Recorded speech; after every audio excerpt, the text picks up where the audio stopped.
E porque hoje é domingo, vamos agora abrir o espaço para a última fronteira, a investigação científica em torno do espaço e da astronomia. Miguel, bom dia, bem-vindo. Bom dia, Daniel. Vamos então a novidades, precisamente de dois planetas, os dois mais maciços, não é, do nosso sistema solar, Júpiter e Saturno. Sim, e vamos começar por um dos sítios que certamente não são apenas os entusiastas da astronomia que conhecem esta estrutura, porque ela é quase uma figura pop da astronomia. Estamos a falar da grande mancha vermelha de Júpiter. Até mesmo os astrónomos amadores com os seus instrumentos conseguem tirar fotografias extraordinárias desta mancha vermelha. E eu gosto muito destes estudos que juntam ciência, neste caso astronomia, com história. Porque estamos a falar também de história. Porque naquilo que é a literatura científica e que nos tenta perceber a origem e, sobretudo, há quanto tempo já existe esta mancha vermelha, há um nome e uma altura que é usado como referência. Giovanni Cassini e mais alguns, entre 1665 e 1713, terão sido os primeiros, então, a desenhar, com os primeiros telescópios da altura, esta mancha vermelha, que na altura era muito maior do que a que existe presentemente. Na altura teria aproximadamente 39 mil quilómetros de diâmetro. Sim, é uma coisa monstruosa. Hoje é significativamente mais pequena, terá aproximadamente 14 mil quilómetros. Na altura era muito excêntrica, parecia um ovo, agora está um bocadinho mais arredondada, mas, portanto, a literatura científica utilizava esse descobridor e essa altura para tentarmos perceber, no fundo, como é que foi a evolução ao longo dos séculos desta gigantesca tempestade, ciclones que existem ali na Mancha Vermelha. Ora bem, este estudo diz o seguinte: um conjunto de investigadores utilizou fontes históricas dessa altura de Cassini e mais algumas por volta do ano de 1831, de Schwabe e outros astrónomos, e chegou a esta conclusão: o que Cassini viu não é mancha vermelha que nós vemos hoje. Ele na altura chamou aquela mancha a mancha permanente. E os cientistas pensavam que, aquela mancha permanente, para estar na mesma latitude e longitude que a atual mancha vermelha, se calhar foi mesmo essa mancha vermelha que Cassini descobriu há tantos séculos.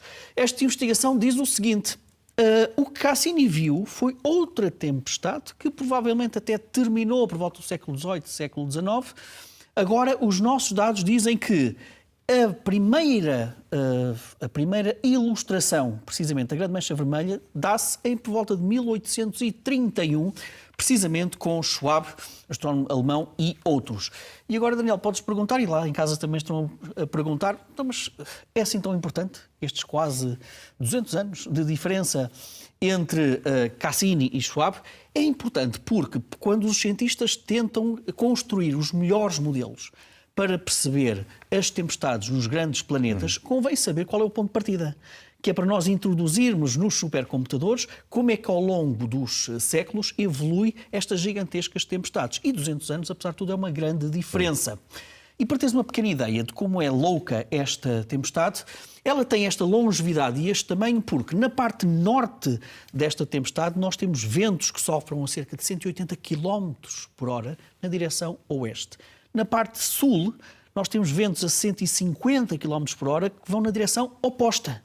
E, portanto, esta diferença de direção e de velocidade naquela zona cria este tipo de estrutura que é absolutamente caótica do ponto de vista da sua própria circulação. Hoje, os dados da Juno, da missão Juno, que está lá em Júpiter, uma missão da NASA, permite-nos até perceber uma outra coisa. Esta tempestade é pouco profunda. Nós pensávamos também que ela era uma tempestade muito profunda nas regiões mais interiores de Júpiter, mas tem então, como eu disse há bocado, uma estrutura cada vez mais arredondada, de cerca de 14 mil quilómetros de diâmetro, e tem uma profundidade de apenas 500 quilómetros. Este apenas tem que ser visto no contexto de Júpiter, que é o maior planeta do Sistema Solar. Se nós tivéssemos uma tempestade com 500 quilómetros de profundidade na Terra, era absolutamente titânica, digamos assim. Mas é pouco profunda. Portanto, estes dados vão nos ajudar a perceber cada vez melhor quem é esta grande mancha vermelha. E passamos de Júpiter para Saturno, porque hoje temos muitas novidades nos confins do Sistema Solar. Há um estudo que aponta para... Há ali um problema de déficit, não é? Das contas públicas de Saturno, é um déficit energético em Saturno. Quando tentamos perceber aquilo que é a luz solar e a energia solar que incide num planeta e aquilo que é refletido pelo planeta, há ali um déficit claro em Saturno. Nós sabemos que os planetas gigantes têm também produção energética no seu interior que é assinalável. Nós também sabemos isso, conhecemos isso. O problema é que em Saturno, como até mostra este gráfico, há um déficit energético que nós não estamos a considerar, ou melhor, que ele existe e que não conseguimos explicar de uma maneira de mecanismos internos de Saturno. Porém, Saturno tem uma curiosidade extraordinária que vimos nesta imagem anterior, que é a sua própria órbita, a excentricidade da sua órbita. A diferença que vai entre o ponto mais próximo do Sol, da órbita de Saturno, e o ponto mais afastado da órbita de Saturno, entre o afélio e o periélio, é da ordem dos 20%. Ou seja, a quantidade de radiação solar que ele recebe na sua altura mais próxima, mais afastada da sua órbita, é significativa. Para teres uma pequena ideia, no caso da Terra, estamos a falar apenas de uma diferença de 3,4%. Ou seja, nós temos as estações do ano na nossa Terra, sobretudo pela inclinação do nosso eixo, não é pela distância que nós estamos do Sol, porque ela é muito parecida. A nossa órbita é quase circular. No caso de Saturno, e é o que diz este estudo, tem que se ter em consideração a excentricidade da sua órbita, ou seja, o quão mais parecida com um ovo, digamos assim, tem a sua órbita, porque, diz este estudo, há diferenças significativas nesta questão térmica. E mais, as estações em Saturno duram anos, não é meses, como acontece aqui na Terra. Portanto, veja a diferença disto tudo. Damos rapidamente um outro salto para os confins do nosso sistema solar, para os objetos transneptunianos. Todo o conjunto de pequenos corpos que nós encontramos para lá de Saturno, de Neptuno, aliás. E agora saiu um estudo em que está incluído o astrónomo Nuno Peixinho do Instituto de Astrofísica e que diz o seguinte: pela primeira vez foi detectado gelos de dióxido de carbono e de monóxido de carbono nestes corpos. Era aquilo que estávamos à espera, faltava a confirmação. Para isso, e porque este tipo de gelos denuncia-se muito mais o infravermelho, precisávamos de um telescópio extraordinário infravermelho para os detectar. Quem é que é esse telescópio? James Webb. E, portanto, aqui temos o Nuno Peixinho. Esta é uma descoberta fascinante porque, mesmo em zonas tão distantes do Sol, a passagem do monóxido de carbono e dióxido de carbono para o estado gasoso era algo que é possível acontecer naquelas zonas. Não estávamos à espera de ver tanto gelo prisioneiro, digamos assim, nestas estruturas. E o que diz este estudo é que este tipo de corpos provavelmente até se formou mais perto do Sol, conserva, se calhar, alguma da química original do disco que deu origem ao Sistema Solar e, portanto, apresenta aqui mais alguns dados para construir este puzzle da formação do nosso próprio bairro planetário. Ora, estamos a falar de um cientista português, vamos a outro que está envolvido neste estudo ambiental sobre os impactos da entrada dos satélites na nossa atmosfera. E o que é que se diz nesse estudo, Miguel? É um estudo que está a agitar muito a comunidade astronáutica e a indústria privada também da área dos satélites e que tem como epicentro, olha, José Ferreira, que trabalha no Departamento de Engenharia Astronáutica da Universidade do Sul da Califórnia, é português e que diz o seguinte: nós vamos ter sérios problemas, já estamos a ter se calhar sérios problemas com a contaminação, com a poluição que é transmitida pela reentrada de satélites pela nossa atmosfera e da maneira como isso afeta a camada do ozono.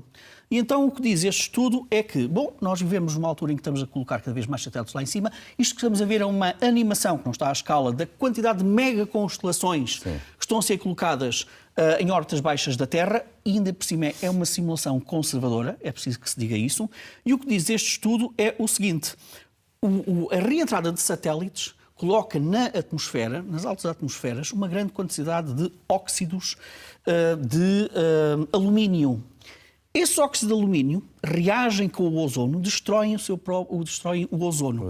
E os dados que este estudo nos diz, e que é verdadeiramente assustador, é o seguinte: em 2022, a reentrada, nós estamos a ver essas imagens, a reentrada de satélites na atmosfera da Terra contribui para o aumento do alumínio na nossa atmosfera em cerca de quase 30%.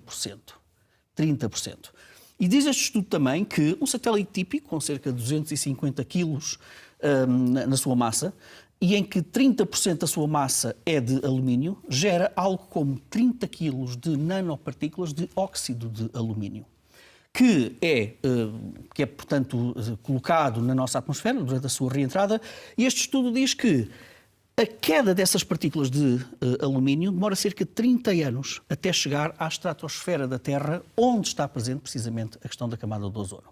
E, portanto, este estudo diz que nós vamos ter um sério problema com Novamente, isto é da década de 80 e 90 que ouvimos falar sobre a camada de ozono, agora a ameaça é outra. A ameaça é mesmo a reentrada de satélites na atmosfera. Ainda por cima, estamos a falar de satélites que estão a órbitas baixas da Terra, sobretudo de telecomunicação. Lembramos logo da Starlink, da SpaceX, e em que são satélites de curta duração. O que estamos a ver é uma animação do que é esta reentrada na atmosfera deste tipo de satélites.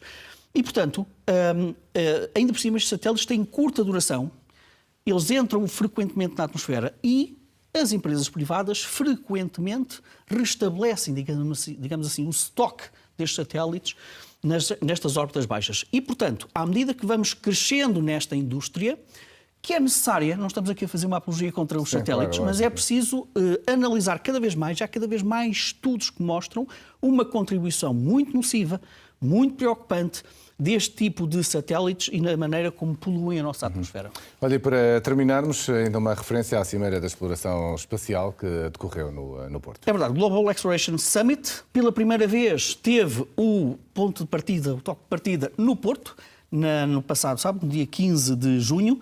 É considerado o Davos da exploração, porque reúnem-se alguns dos maiores exploradores da terra, dos mares, dos ares, com cientistas, com astronautas, cientistas de várias áreas, da antropologia até, da biodiversidade, e é extraordinariamente complicado, como podes imaginar, organizar uma cimeira que junta os melhores do mundo. E, portanto, daqui, porque eu também lá estive, o meu agradecimento muito grande ao Manuel Vaz e à Expanding Group, que foi responsável pela organização desta cimeira, com o apoio da Agência Espacial Portuguesa, a PT Space, e que já tem também encontro marcado para o próximo ano. Começou no Porto, foi depois para os Açores, para a Angra do Heroísmo, e é muito interessante esta maneira como se consegue juntar em duas regiões tão fortíssimas, quer do ponto de vista histórico dos seus exploradores, mas também fortíssimos do ponto de vista científico, nesta cimeira que foi, a todos os títulos, um sucesso. Estas imagens são do Porto, em que houve também a gravação do programa do famoso físico Brian Cox, também aqui no Porto, e, portanto, vamos ver se para o ano continuamos a ter a Global Summit. Muito bem. Miguel Gonçalves, obrigado então. As últimas do mundo científico em torno da exploração espacial. Como acontece?